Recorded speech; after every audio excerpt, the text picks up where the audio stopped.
পরে আসে। সুতরাং বৃহস্পতিবারের যে দিন গিয়ে রাত, এটি বৃহস্পতিবার রাত নয়, এটি শুক্রবারের রাত, এটি জুমাবারের রাত, এটি দোয়া কবুলের রাত, আল্লাহর কাছাকাছি হওয়ার রাত। সুবহানাল্লাহ। এই বৃহস্পতিবার রাত আল্লাহ তাআলা বান্দার দোয়া কবুল করেন।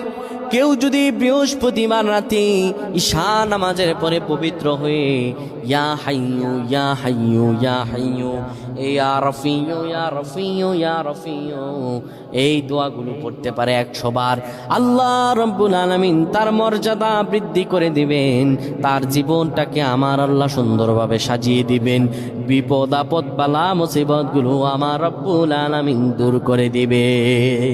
আল্লাহুম্মা আমিন বলেন।